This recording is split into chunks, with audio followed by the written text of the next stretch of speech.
Good morning, everybody. Welcome to Lossico's Daily News Analysis.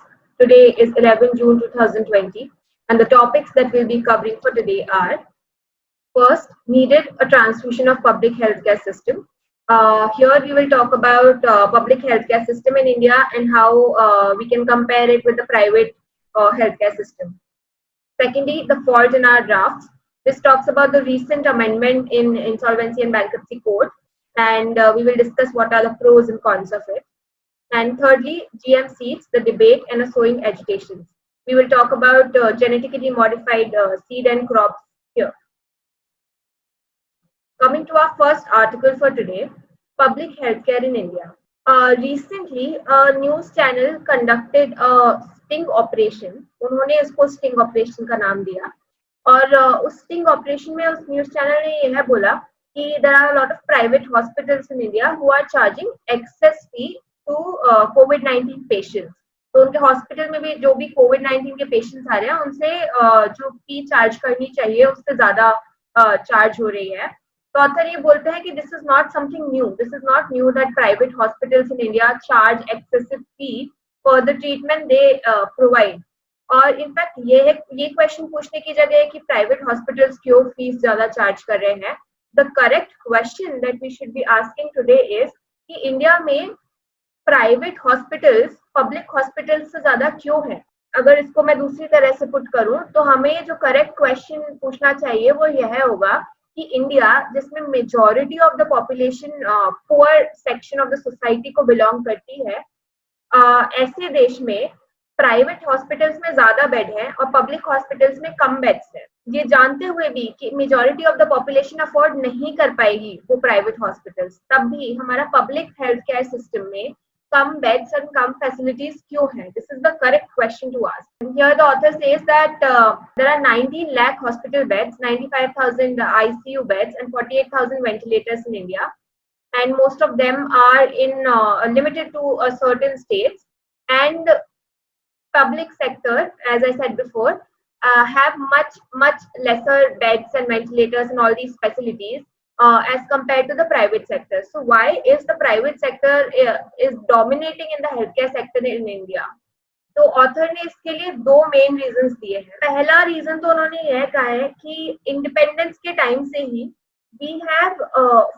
we as a country, India has focused on a larger picture. Larger picture in the sense कि हमने यह try किया है कि outer level पे, peripheral level पे health care system को अच्छा बनाया जाए. तो इसका मतलब यह है कि जो कोई बेसिक चीजें होती है जो आउटर लेवल के हेल्थ केयर को बिलोंग करती है, फॉर एग्जांपल इम्यूनाइजेशन, पोलियो का immunity we have been very good at it. काफी मतलब पूरे हद तक इरेडिकेट हो चुका है पोलियो इंडिया से. तो in that way we have been really good. Maternity care अच्छी हो गई है. प्राइमरी हेल्थ केयर इंडिया अच्छी प्रोवाइड करता है.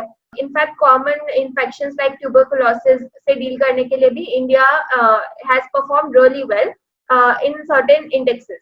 But even though India has performed well in those indexes, peripheral level पे, but the problem still remains that why only private sector holds such a major portion of healthcare sector in India. The second reason that the author gives for this is that the Indian government does inadequate investment in public healthcare. तो उन्होंने इसका एक data दिया है. He has said that government spends only 1.3% of its GDP on public health. Now that's a very small proportion of the GDP of a country to be spent on public health. हमने देख लिया है COVID-19 आने के बाद कि public health crisis किस तरह से फैल सकता है and how the entire country from top to bottom, economy से लेकर livelihood से लेकर everything can be affected if public healthcare of India, of a country, is not treated well. And here we have spent only 1.3% of our GDP on this sector. यहाँ पे देखा जाए तो India की स्पेंडिंग ये देखिए is lesser than all these countries. Russia, South Africa, all these spend more than India on public healthcare sector. Now this is again a major problem. Then even though certain amount of the GDP is allocated to public healthcare, now another problem that we face as a country is that there's a lack of transparency and accountability in respect of funds that are spent. तो doctors को, hospitals को, जो public sector में है, उनको funds मिलते भी हैं गवर्नमेंट से।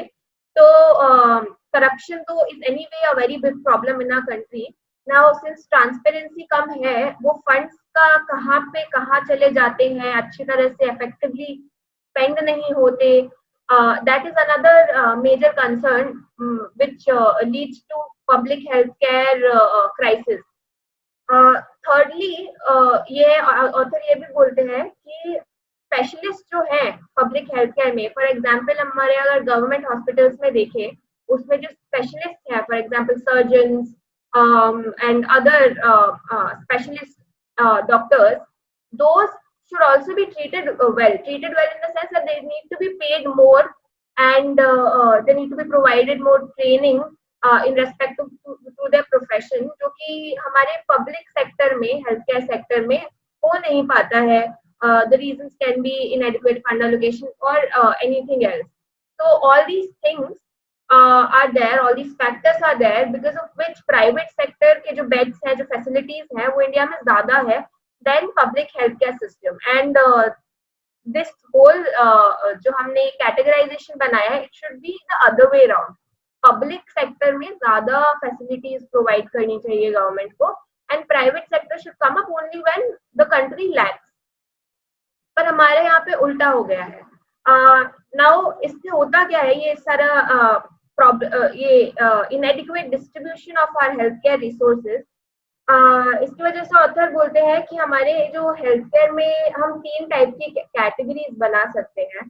तो in our urban areas, there are in metro cities, there are these corporatized hospitals which are huge buildings and fancy floors, fancy rooms, and of course they charge a very high amount for the treatment that they provide. इसके comparison में आप rural sector को अगर compare करें इसके साथ, तो वहाँ पे बहुत ही बेसिक हेल्थ केयर होगा, डॉक्टर्स होंगे विच प्रोवाइड बेसिक फैसिलिटी और जो बिल्कुल मॉडेस्ट फी चार्ज करेंगे.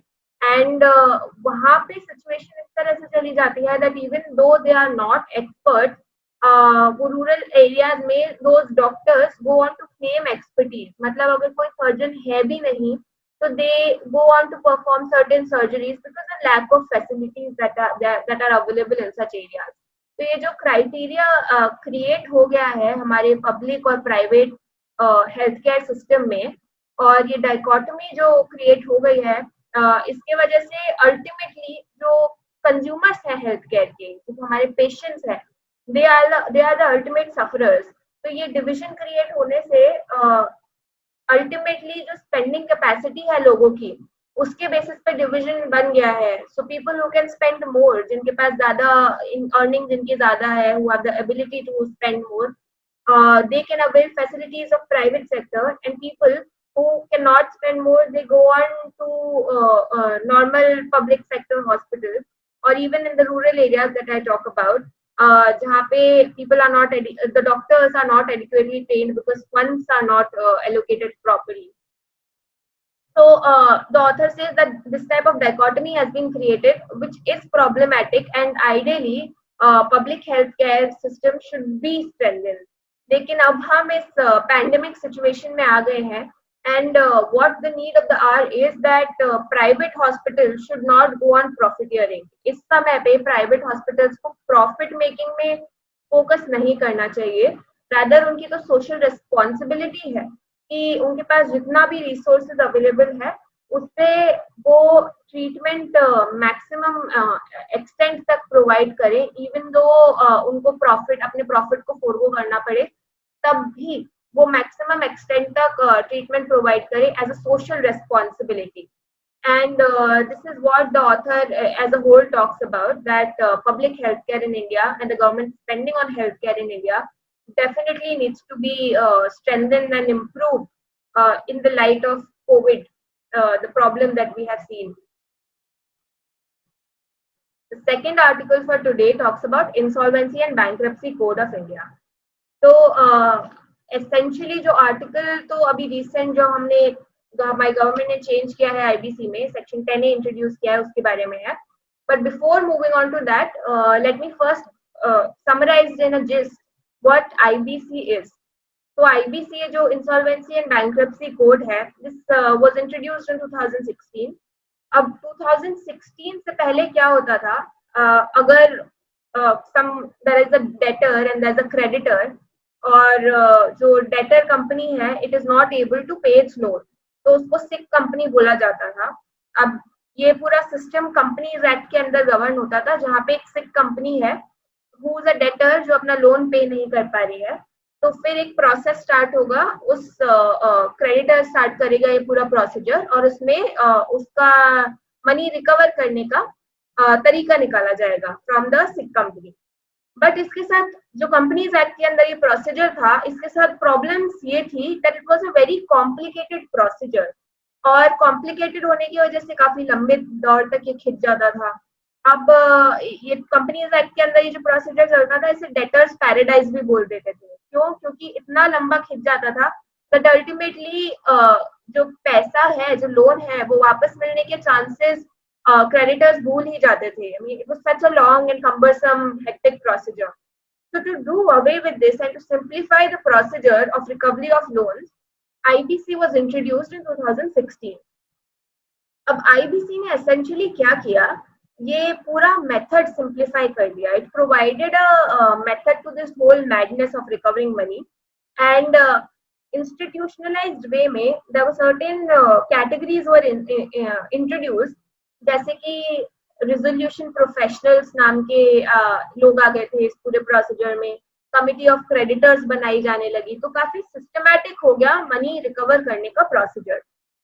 इन एडिशन टू दिस, इसने एक 180 डेज की टाइमलाइन बना दी कि जैसे ही इंसॉल्वेंसी का प्रोसीजर स्टार्ट होगा, उसके 180 डेज के अंदर ये प्रोसीजर खत्म भी हो जाएगा. So this provided a much needed respite to the creditors, because अब क्रेडिटर्स को ये सेटिस्फैक्शन था कि प्रोसीजर 180 डेज में खत्म हो जाएगा and their whole credit will be resolve.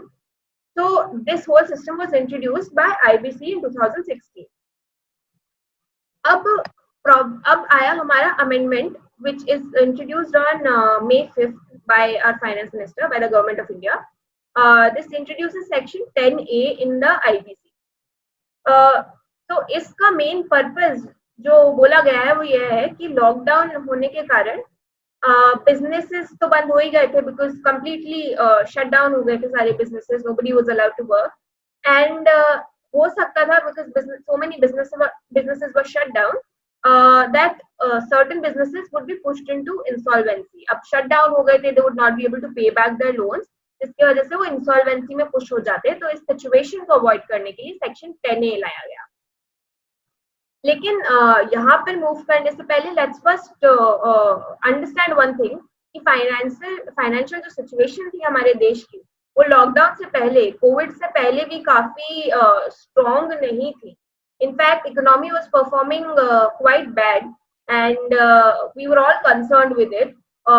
जो नॉन परफॉर्मिंग एसेट्स होते हैं, एनपीएस जिनको हम बोलते हैं, वो भी कंपनीज में राइज हो रहे थे. ऑलरेडी काफी सारी कंपनीज इंसॉल्वेंसी प्रोसीडिंग्स में जा रही थी before the lockdown. For example in January power sectors की काफी सारी कंपनीज की इंसॉल्वेंसी प्रोसीडिंग स्टार्ट हो चुकी थी because they had a huge amount of non performing assets. लेकिन फिर भी जिससे और कंपनीज इस पूरे प्रोसीजर में ना जाए, ये सेक्शन 10A अभी May 5th को इंट्रोड्यूस हो गया, गवर्नमेंट ने इंट्रोड्यूस किया. अब सेक्शन 10A बोलता क्या है basically? So this says that 25 मार्च से लेके 25 मार्च 2020 से लेके अगले 6 महीने तक, यानी कि 25 सितंबर 2020, इसके बीच में ये जो 6 महीने का पीरियड है फ्रॉम 25 मार्च टू 25 सितंबर, इस 6 महीने के पीरियड में जो भी कंपनी ने डिफॉल्ट किया है उसके ऊपर इंसॉल्वेंसी प्रोसीडिंग स्टार्ट नहीं होगी. यानी कि अगर कोई कंपनी है जो 25 मार्च के बाद अपना लोन, ड्यू डेट थी उसके लोन पे करने की, बट इट कुड नॉट पे बैक इट्स लोन, तो फिर उसके अगेंस्ट इंसॉल्वेंसी प्रोसीडिंग स्टार्ट नहीं हो सकती. अब ये ओरिजिनली तो 6 महीने का है, इसको गवर्नमेंट 6 महीने के लिए फर्दर बढ़ा सकती है. So this is the main part. But problem अब इसमें आती है on the proviso, because the proviso states that no application shall be filed for initiation of corporate insolvency for the said default occurring during the said period. तो ये proviso जो है ये main problematic area है इस provision में, which essentially extends the application of this section. तो यहाँ पे तो 25 मार्च से 25 सितंबर तक ही ये इंसॉल्वेंसी प्रोसीडिंग स्टार्ट ना करने पे प्रोहिबिशन लगाया गया है, पर ये पूरा ही एक्सटेंड कर देता है। ये प्रोवाइजो बोलता है कि अगर कोई डिफॉल्ट इस पीरियड के बीच में हुआ है तो कभी भी उस कंपनी के अगेंस्ट प्रोसीडिंग नहीं स्टार्ट कर ली जा सकती, which is a little absurd and which is what the author talks about here. So the author says कि प्रोवाइजो का जो essential function होता है, अगर हम इंटरप्रिटेशन ऑफ लॉज के हिसाब से जाए तो प्रोवाइजो का फंक्शन यह होता है कि वो मेन सेक्शन को लिमिट करे, बट यहाँ पे तो प्रोवाइजो ने मेन सेक्शन को एक्सटेंड ही कर दिया है। यहाँ पे लिमिटेड टाइम पीरियड दिया हुआ है पर प्रोवाइजो ने उसे एक्सटेंड कर दिया, which is against the normal rules of interpretation of law. और एक बात और जो ऑथर ने यहाँ पे बोली है, उन्होंने ये कहा है कि अगर अब इन्होंने तो एक्सटेंड कर दिया, इन्होंने कहा कि कभी भी उस कंपनी के अगेंस्ट इंसॉल्वेंसी प्रोसीडिंग फाइल नहीं की जा सकती, but the company can still go and proceeding to recover its debt under debt recovery tribunal. अब डेट रिकवरी ट्राइब्यूनल होता है जहाँ पे लोन रिकवर करने की प्रोसीडिंग स्टार्ट कर सकते हैं, तो वहां पे तो फिर भी जाया जा सकता है। तो ऑथर बोलते हैं कि ये पूरा जो प्रोवाइजो है ये काफी इल्यूजरी लग रहा है, बिकॉज पहली बात तो उन्होंने अपने प्रोवाइजो के पर्पज से ही हट गए, नैरो करने की जगह इन्होंने मेन सेक्शन को ब्रॉड कर दिया। सेकेंडली इन्होंने डीआरटी यानी कि डेट रिकवरी ट्राइब्यूनल के पूरे प्रोसीजर को इग्नोर कर दिया। तो this proviso is problematic. Now one more thing problematic with this whole amendment is कि इन्होंने यहाँ पे अज्यूम कर लिया है कि 25 मार्च से लेकर 25 सितंबर यानी 6 महीने के पीरियड में जो भी डिफॉल्ट होगा लोन का वो डायरेक्ट इफेक्ट होगा लॉकडाउन का। ये भी थोड़ी प्रॉब्लम वाली बात है कि हम जानते हैं that our economy was performing badly before the lockdown and before COVID was introduced. Yet this provision gives a leeway to the industries because there might be a situation जब लॉकडाउन की वजह से नहीं पर जनरली वो company loan नहीं पे कर पाई, जिसका डायरेक्ट इफेक्ट जो लॉकडाउन का डायरेक्ट इफेक्ट नहीं था, रादर इट वॉज बिकॉज उसकी इकोनॉमिक सिचुएशन पहले से ही खराब थी। तो ये अमेंडमेंट का थोड़ा सा प्रॉब्लमैटिक पार्ट है। ऑथर सजेस्ट कि instead of doing this the government should have taken care to draft the law in such a manner that only those companies would be protected which are defaulted because of direct consequence of the lockdown. तो अगर lockdown का direct consequence था ही नहीं तो फिर उनको क्यों ये फ्रीडम मिल रही है, ये लीवे क्यों मिल रहा है उनको, तो ये भी ऑथर का कहना है। अब तीसरी बात एक और वो बोलते हैं ऑथर, वो ये बोलते हैं कि ये पूरा जो है section 10A this was introduced MSME को बचाने के लिए। तो मीडियम एंड स्मॉल एंटरप्राइजेस होती हैं, उनको बचाने के लिए इंट्रोड्यूस किया गया है। क्योंकि जो डिफॉल्ट अमाउंट है वो भी इंक्रीज कर दिया गया है। तो पहले जो डिफॉल्ट अमाउंट था वो 1 लाख था, that default amount has now been made 1 crore. तो इससे क्या हुआ कि अगर कोई छोटी इंडस्ट्री होती जो कि 2 लाख के लिए मानो डिफॉल्ट करती, उनके ऊपर 2 लाख का लोन होता और वो डिफॉल्ट करती, now because the default amount has been increase to 1 crore, वो जो 2 लाख का डिफॉल्ट है उसकी वजह से उनके अगेंस्ट इंसॉल्वेंसी प्रोसीडिंग नहीं फाइल हो सकती। So the author says that um तो गवर्नमेंट का था कि वो एमएसएमईज को प्रोटेक्ट करे, but this has in turn affected the MSMEs in the negative way because now even the MSMEs cannot go to the court. तो अगर MSMEs creditors हैं और उनके कोई debtor है तो वो भी 1 करोड़ से पहले कोर्ट नहीं जा सकती, तो उनके लिए भी प्रॉब्लम्स खड़ी हो गई है इस अमेंडमेंट की वजह से। So as a whole, the author critically analyzes this amendment and then he says that because of the 3 reasons that were listed above, legal challenges इस अमेंडमेंट पर आना काफी हद तक एक्सपेक्टेड है, and we will see what legal challenges exactly are raised against this amendment and we will see what the court has to say towards it, but for now this is the position and this proviso and provisions with respect to the MSMEs and the objective of the amendment as a whole appear to be problematic. third article for today is about genetically modified crops. तो यहाँ पे इस topic पे हम इसलिए आए हैं क्योंकि रिसेंटली दिस ऑर्गेनाइजेशन कॉल्ड शेतकारी संगठन, इस ऑर्गेनाइजेशन ने यह अनाउंस किया है that it will plant a lot of genetically modified seeds as a part of agitation. So because government has certain restrictions on using genetically GM seeds, it says, and ये organisation को GM crop GM seeds use करना है, तो वो agitation के form में उन्होंने यह बोल दिया है कि जब खरीफ सीजन आएगा, जो यूजुअली जून टू सितंबर के बीच में होता है, उन्होंने बोला है कि खरीफ सीजन में हम GM क्रॉप्स सो करेंगे and even though the government does not permit it. तो this is the main objective इसका ये है कि वो गवर्नमेंट की अटेंशन ड्रॉ करना चाहते हैं गवर्नमेंट के ऑर्डर्स के खिलाफ GM सीड्स ग्रो करके. अब पहले तो ये अंडरस्टैंड कर लेते हैं कि GM होता क्या है. एक्चुअली में सिंपल टर्म्स में जेनेटिकली मॉडिफाइड सीड्स होता क्या है. तो कन्वेंशनल जो हमारा क्रॉप्स क्रिएट करने का तरीका है वो यह है कि क्रॉसिंग होती है स्पीसीज के बीच में. तो जो सेल्स होते हैं स्पीसीज के, उनको क्रॉस करके हम डिजायर्ड प्लांट बना लेते हैं, प्लांट टिश्यू बना लिया जाता है दो सेल्स को क्रॉस करके. नाउ जो ये सेल्स होते हैं, these are of the same gene, same genus. तो फॉर एग्जाम्पल प्लांट्स के ही सेल्स क्रॉस किए जाएंगे, मेन ब्रॉड कैटेगरी में जो प्लांट्स है उसके सेल्स ही क्रॉस किए जाएंगे to produce a final gene in a particular plant. This was the conventional way. The genetically modified crop का जो बनाने का तरीका है वो यह होता है कि इसमें एलियन स्पीसीज को इंट्रोड्यूस कर देते हैं. फॉर एग्जाम्पल अगर दो सेल्स को हम क्रॉस कर रहे हैं to produce a desired result, in case of a GM crop, that alien species can be introduced and अब वो alien species जो होती है, वो alien genus जो होता है, वो plant का भी हो सकता है, वो animal का भी हो सकता है, वो किसी soil के बैक्टीरिया का भी हो सकता है. So this enlarges the scope. अब पुराने तरीके में प्लांट टू प्लांट ही होता था, इसमें plant to animal, plant to bacteria, कुछ भी हो सकता है एक नया क्रॉप क्रिएट करने के लिए. नाउ साइंटिस्ट ने जब ये डेवलप किया, इसके काफी एडवांटेज आए थे इन टर्म्स ऑफ कि जो नया क्रॉप खड़ा हुआ है उसमें पेस्टिसाइड की जरूरत नहीं पड़ती है, तो कॉस्ट सेविंग काफी हो जाएगा फार्मर्स के लिए. कई जगह पे ऐसा भी पाया गया कि जो नया प्लांट प्रोड्यूस हुआ GM की वजह से वहां पे वीड्स नहीं उगती हैं, तो जो छोटे छोटे घास होते हैं दे डोंट ग्रो देयर. तो again it simplifies the farmers life. So farmers largely prefer GM crops because of all these advantages, technical advantages. लेकिन इसकी प्रॉब्लम ये है GM crops की, that scientists don't know कि long term में इसका effect क्या होगा. For example, genetically modified brinjal is produced.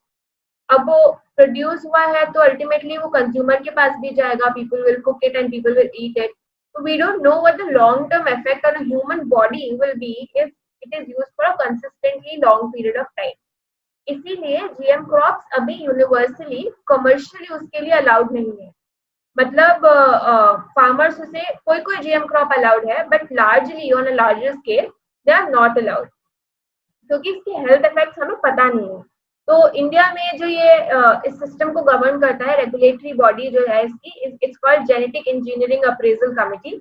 It is the apex body that regulates GM crops.